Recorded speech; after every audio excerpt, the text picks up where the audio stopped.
Assalamualaikum warahmatullahi wabarakatuh. Apa kabar pemirsa semuanya? Kali ini saya akan membawakan sebuah kisah yang berjudul Tragedi di Sungai Saluwulo. Kisah ini ditulis oleh Kak Sofia Reyhan. Nah, tanpa berlama-lama, kita langsung saja masuk ke ceritanya. Kisah ini terjadi sekitar tahun 2007, di mana saat itu Raka baru berusia 13 tahun. Ayah dan ibunya memutuskan untuk merantau ke Sulawesi, tepatnya di desa yang kita sebut saja namanya Desa X. Karena seorang kawan ayahnya memberitahu jika di kampung dia masih banyak lahan kosong yang memang diperuntukkan untuk para pendatang. Nah, Pak Mulyo, ayahnya Raka, yang mendengar kabar itu sangat gembira karena Pak Mulyo sudah tidak tahan lagi tinggal di kota karena keadaan ekonomi yang tak kunjung membaik. Pak Mulyo berharap dengan dia merantau bisa membuat kehidupan keluarganya lebih baik. Setelah mendapat alamat Desa X dari kawannya, Pak Mulyo pun memboyong istri dan ketiga anaknya termasuk Raka ke Desa X. Raka ini adalah anak pertama. Kedua adiknya bernama Ian dan Intan.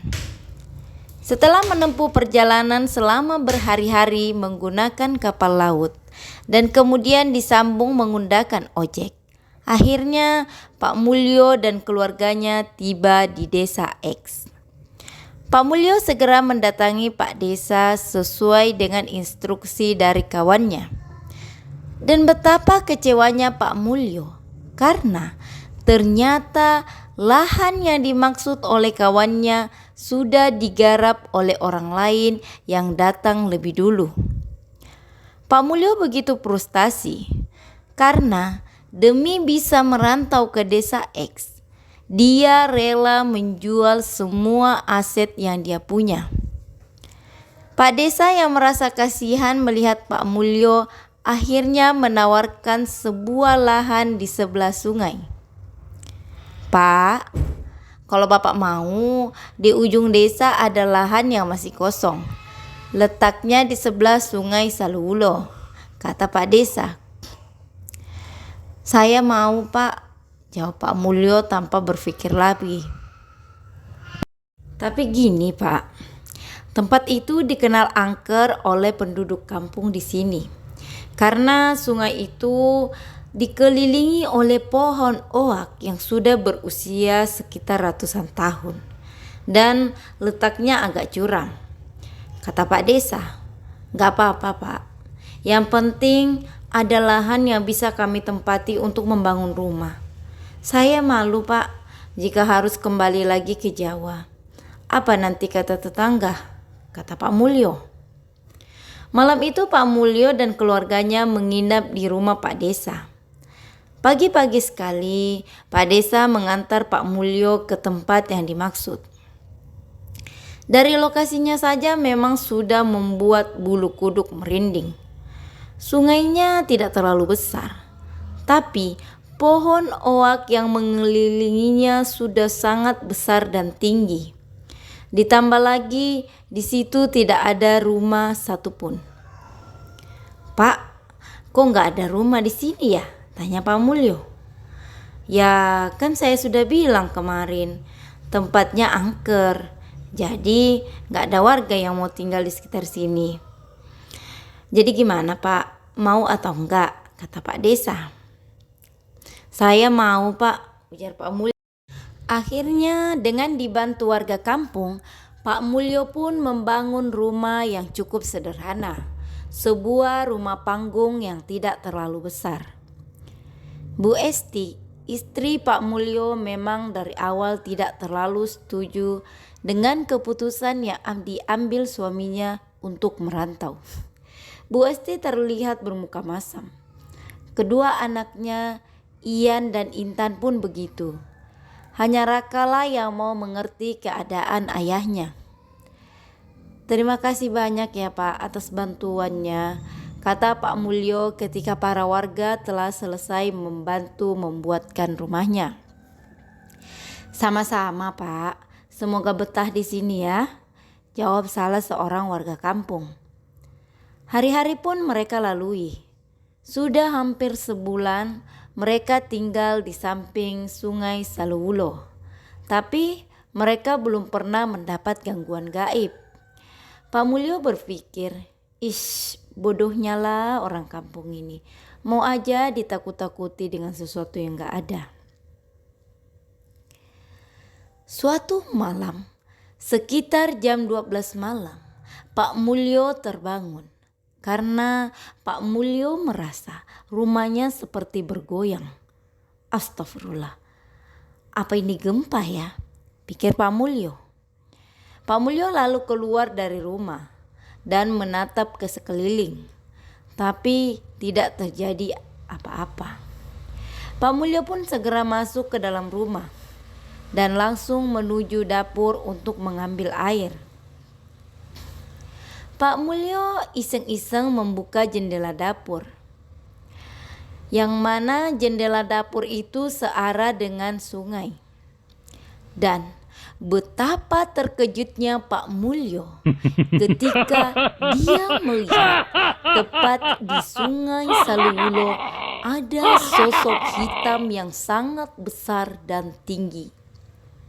Bahkan tingginya itu melewati tinggi rumah Pak Mulyo. Pak Mulyo melihat dengan jelas karena malam itu tepatnya malam purnama. Pak Mulyo segera menutup jendela dan segera berlari menuju kamar. Dengan badan yang masih gemetaran, Pak Mulyo menutup seluruh badannya dengan selimut. Baru kali ini Pak Mulyo melihat makhluk gaib yang sangat menyeramkan. Pak Mulyo sebenarnya ingin membangunkan istrinya, tapi dia urungkan niatnya karena dia sangat paham akan watak istrinya, pemarah dan keras kepala. Pagi-pagi sekali Pak Mulyo terbangun, lalu dia segera ke dapur dan membuka jendela. Pak Mulyo ingin mengecek apakah makhluk itu masih ada atau sudah tak ada. Tapi rupanya makhluk itu sudah tak ada. Pak, panggil Raka. Iya nak, jawab Pak Mulyo. Pak, Raka mau cerita. Mau cerita apa? Jawab Pak Mulyo. Semalam ketika saya sedang tertidur, saya merasa ada yang naik ke ranjang kami. Lalu saya membuka mata dan saya sangat terkejut karena ada sosok hitam yang berusaha menggendong Ian, Pak. Kata Raka. Astagfirullah. Yang benar nak? Iya Pak. Terus? Jadi ketika saya terbangun, sosok itu langsung terbang melalui jendela. Dan saat saya berteriak, tak ada yang mendengar. Bahkan Intan dan Ian pun tak bangun. Padahal suara Raka sudah sangat keras, Pak. Kata Raka lagi.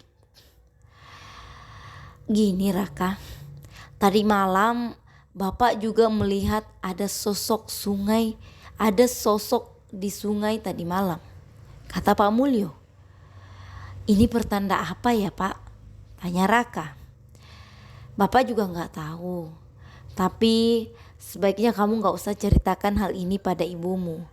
Nanti dia menjadi murka dan menyalahkan Bapak. Kata Pak Mulyo.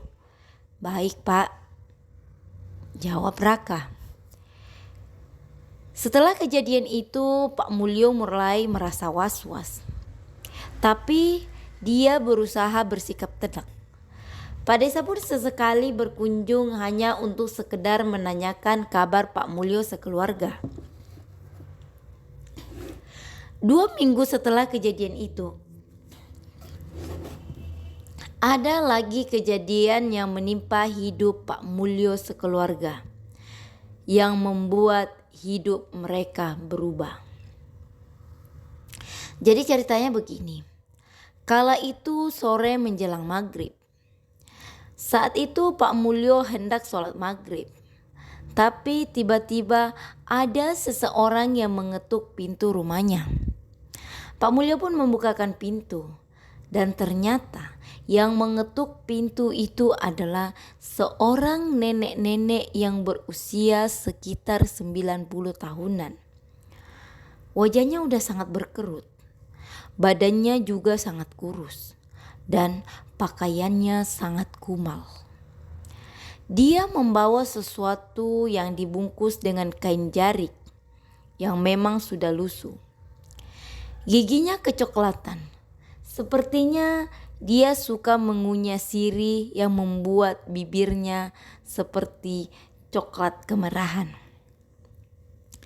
"Ada apa ya, Nek?" tanya Pak Mulyo. "Siapa yang menyuruh kalian tinggal di lahan ini?" kata nenek itu. Pak Desa, Nek. Katanya lahan ini gak ada yang punya. Jadi kamilah yang menggarapnya, jawab Pak Mulyo. "Oh ya sudah. Boleh saya bermalam di sini?" tanya nenek itu lagi. Pak Mulyo bimbang karena sejujurnya dia agak takut melihat penampilan nenek itu. Tapi karena rasa kasihan melihat nenek itu masih berkeliaran padahal sudah sore hari, akhirnya dengan berat hati Pak Mulyo mengizinkan nenek itu menginap. Bu Esti yang melihat suaminya memasukkan seorang nenek ke dalam rumahnya begitu murka. "Apa-apaan ini, Pak? Ngapain mengizinkan orang tua ini?" teriak Bu Esti pada Pak Mulyo. "Kasihan, Bu. Kalau kita di posisi dia, bagaimana perasaan kita coba?" jawab Pak Mulyo. "Pokoknya aku gak mau tahu. Bapak usir nenek itu sekarang juga," bentak Bu Esti. Pak Mulyo hanya terdiam. Rasanya dia tak sampai hati jika harus mengusir nenek itu. Apalagi di luar sedang hujan rintik-rintik. Karena melihat suaminya tidak bertindak, Bu Esti segera keluar ke ruang tamu tempat nenek itu duduk. "Nek, ngapain kamu datang ke rumah kami malam-malam?" tanya Bu Esti ketus. Nenek itu tidak menjawab. Dia hanya melotot memandangi Bu Esti. Nek, kamu denger gak sih? Kamu ngapain kesini? Bagusan nenek pulang ke rumah nenek deh. Kami lagi gak terima tamu. Lagian penampilan nenek itu menakutkan tahu. Anak-anak saya takut melihat nenek, kata Bu Esti. Nenek itu tidak menjawab. Dia hanya melotot memandangi Bu Esti. Melihat istrinya yang berlaku tak sopan, Pak Mulyo pun menegur Bu Esti.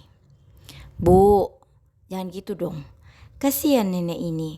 Lagian sudah malam. Di luar pun hujan. Biarlah dia tidur semalam di rumah kita," kata Pak Mulyo. Bu Esti yang dalam keadaan marah segera masuk ke dalam kamar, meninggalkan Pak Mulyo dan nenek itu di ruang tamu. "Maafkan istri saya ya, Nek," kata Pak Mulyo. "Bukan saya yang menumpang, tapi kalian yang menumpang di rumahku," kata nenek itu. Tentu saja Pak Mulyo kaget mendengar ucapan nenek itu barusan. "Tapi tak apa-apa, tinggallah kalian di sini sesuka hati kalian," kata nenek itu lagi. Pak Mulyo hanya terdiam, lalu beranjak ke kamar. Malam itu mereka tidak makan malam karena Bu Esti tak mau masak. Dan malam itu Raka dan kedua adiknya juga tak berani keluar kamar karena mereka mendengar ibunya sedang marah. Sudah menjadi kebiasaan Bu Esti, jika dia marah, ketiga anaknya itulah yang menjadi pelampiasan. Bu Esti kadang merotan ketiga adiknya tanpa ampun, padahal mereka tak salah apa-apa. Saat tengah malam, Raka merasa sangat lapar karena memang dari siang dia belum makan. Akhirnya Raka menyalakan lilin dan keluar kamar. Kebetulan kamar Raka berhadapan dengan ruang tamu. Ketika keluar kamar, Raka terkejut karena nenek itu masih saja duduk dengan posisi mata merah dan melotot. Nenek itu sempat memandang Raka, tapi Raka segera menutup pintunya, menutup pintu kamarnya. Raka sangat ketakutan. Ditutupinya seluruh tubuhnya dengan selimut. Rasa lapar sudah tak lagi dirasakannya, berganti dengan ketakutan. Pagi-pagi sekali Pak Mulyo sudah terbangun. Ketika akan menemui nenek itu, rupanya nenek itu sudah tak ada lagi. Kemana ya? Pikir Pak Mulyo. Pak Mulyo segera membangunkan Raka. Raka, bangun nak, ayo sholat subuh, kata Pak Mulyo sambil mengetuk pintu kamar Raka. Raka segera terbangun. Sebenarnya dia masih sangat mengantuk karena semalam dia tidak berani tidur. Dengan langkah lunglai, Raka membuka pintu kamarnya. Iya Pak. Pak, nenek itu di mana? Tanya Raka setengah berbisik. Gak tahu nak, tadi bapak bangun dia sudah gak ada. Pak, tadi malam kan nenek itu gak tidur loh. Dia hanya duduk di sofa dengan mata melotot, kata Raka lagi. Yang bener nak? Iya Pak. Setelah sarapan pagi, Pak Mulyo pun pergi bekerja ke kampung sebelah sebagai tukang bangunan. Sedangkan Raka dan kedua adiknya pergi sekolah. Ketika Raka pulang sekolah, dia kaget melihat ibunya sedang menari-nari kesenangan di ruang tamu. Ada apa Bu? Tanya Raka. Anak ibu sudah pulang sekolah. Sini. Ibu akan memperlihatkan kalian sesuatu. Apa itu Bu? Tanya Raka heran. Coba kalian lihat ini. Bu Esti lalu membuka kain jarik yang dibawa oleh nenek itu semalam. Dan kalian tahu apa isinya? Yap, benar. Isinya ternyata emas. Ada kalung, cincin, anting, dan sebagainya. Raka kaget bukan main. Bu, itu kan punya nenek yang semalam, kata Raka. Iya nih, sepertinya nenek itu lupa membawanya. Ibu rasa nenek itu habis merampok, kata Bu Esti. Bu, jangan dibuka. Takutnya nenek itu datang lagi nanti mengambil barangnya, kata Raka. Tahu apa kamu? Udah, kalian diam saja. Kalaupun nenek itu datang, ya kita kasih. Tapi ibu simpan terlebih dahulu sebagian. Lagian kan, nenek itu udah tua. Mana tahu dia kalau emasnya sebagian ibu ambil. Raka hanya menggeleng kepala melihat kelakuan ibunya yang dari dulu tidak berubah. Sebenarnya keluarga Raka dulu termasuk keluarga yang mapan. Tapi karena ibunya yang suka berfoya-foya, membuat usaha Pak Mulyo bangkrut. Sore harinya, Pak Mulyo pulang ke rumah. Dan betapa terkejutnya Pak Mulyo melihat istrinya sudah memakai emas, anting, kalung, dan gelang. Dari mana semua ini Bu? Tanya Pak Mulyo. Itu punya nenek yang semalam ketinggalan. Lupa dia. Atau jangan-jangan dia memang sengaja meninggalkan ini semua untuk kita, kata Bu Esti. Astagfirullah, itu punya orang Bu, jangan dipakai, kata Pak Mulyo. Pak, kalau gak bisa belikan perhiasan, bagusan Bapak diam aja deh, kata Bu Esti. Pak Mulyo terdiam sesaat. Sepertinya ada yang tak beres. Mana mungkin nenek itu memiliki perhiasan sebanyak itu. Dari penampilannya saja tak memungkinkan. Bu, sebaiknya lepas semua perhiasan itu. Perasaan Bapak gak enak, kata Pak Mulyo. Udahlah Pak, nanti kalau misalkan nenek itu datang lagi, nanti saya lepas, ujar Bu Esti. Bu Esti lalu memanggil Intan. Dan Bu Esti lalu memasangkan kalung di leher Intan dan gelang di tangannya. Intan pun merasa sangat senang. Di sekolah, Intan selalu memamerkan perhiasannya pada teman sekelasnya. Hingga terjadilah petaka yang tak pernah Pak Mulyo dan Raka bayangkan sebelumnya. Saat Raka pulang sekolah, dia mencari ibunya di dapur, tapi tak ada. "Ibu pergi kemana, Pak?" tanya Raka. "Oh, ibumu sedang mencuci di sungai." "Sungai Saluwulo, Pak?" tanya Raka lagi. "Iya, sungai mana lagi?" jawab Pak Mulyo. Raka segera menyusul ibunya ke sungai. Dan betapa terkejutnya Raka melihat ibunya terapung di sungai dengan posisi telungkup. Raka segera berteriak memanggil ayahnya. Untunglah Pak Mulyo segera datang dan membopong tubuh Bu Esti ke rumah. "Ibu kenapa, Pak?" tanya Raka. "Gak tahu Raka, coba kamu segera ke rumah Pak Desa, bilang ibumu pingsan." "Baik Pak." Raka segera berlari sekuat tenaga menuju rumah Pak Desa. Untunglah Pak Desa ada di rumahnya. Pak Desa pun segera memanggil warga yang lain agar segera ke rumah Pak Mulyo. Sesampai di sana, Pak Desa terkejut karena Bu Esti sudah terbujur kaku, tapi nadinya masih berdetak. "Ada apa dengan Bu Esti, Pak?" tanya Pak Desa. "Saya juga gak tahu, Pak. Tadi dia minta izin mau cuci di sungai, tapi ternyata saat Raka mendapatinya kondisinya sudah seperti ini," jawab Pak Mulyo. Bu Esti pun langsung dibawa ke rumah sakit.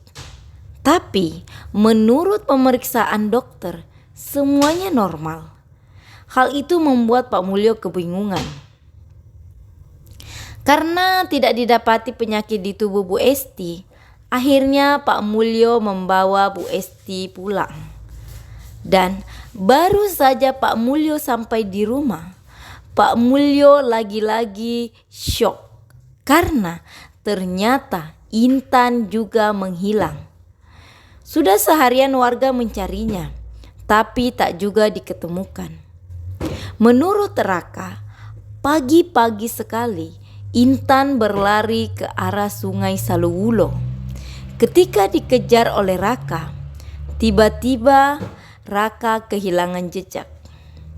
Kata Raka, Intan berlari menyusuri sungai Saluwulo tanpa alas kaki.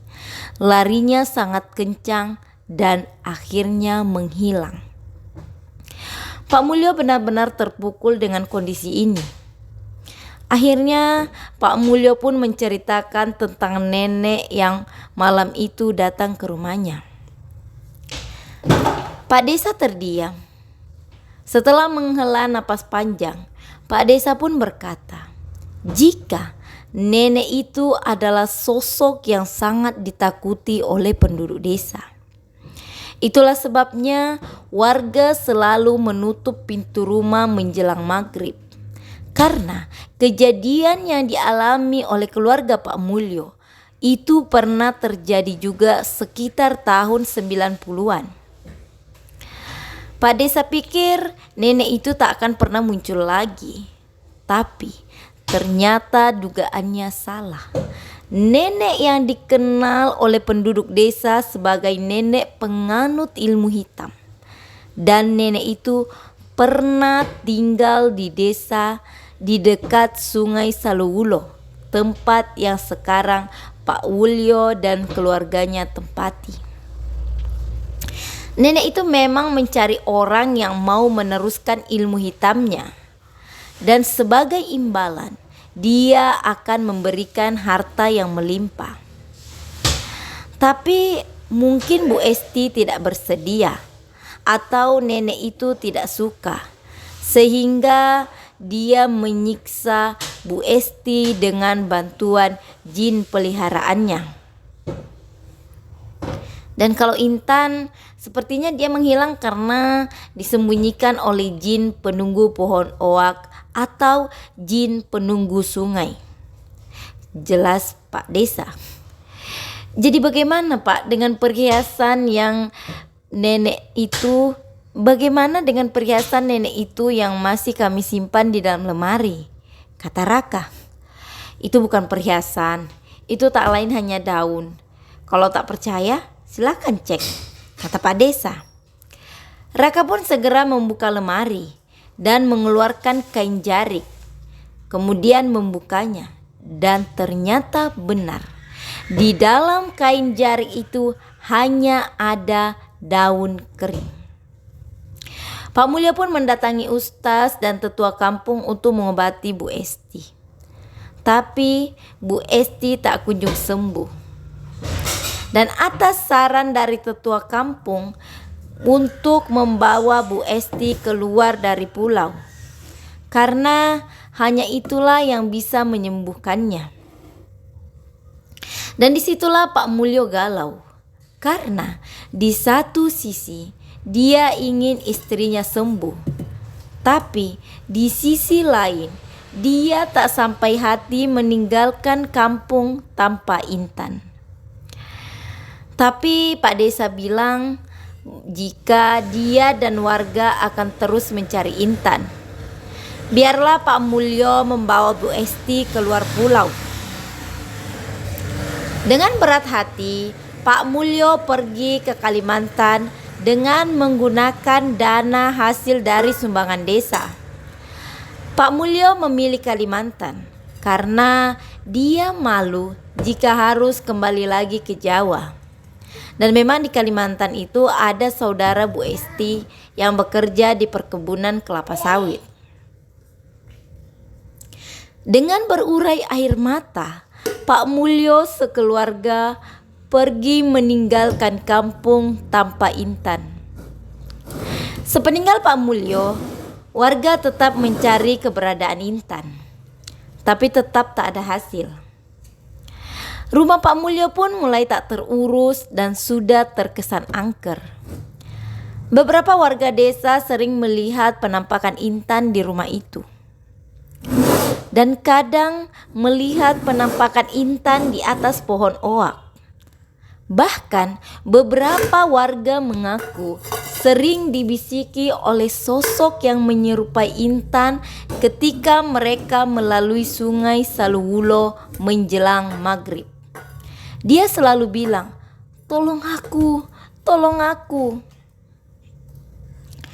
Dan setelah sekian tahun tanpa ada kabar, syukurlah Bu Esti telah sembuh meskipun dia tak ingat apa-apa. Bahkan dia tak mengenali suami dan anak-anaknya. Dan belakangan barulah Pak Mulyo tahu jika ternyata kawan yang mengusulkan agar dia ke desa X itu adalah cucu dari nenek itu.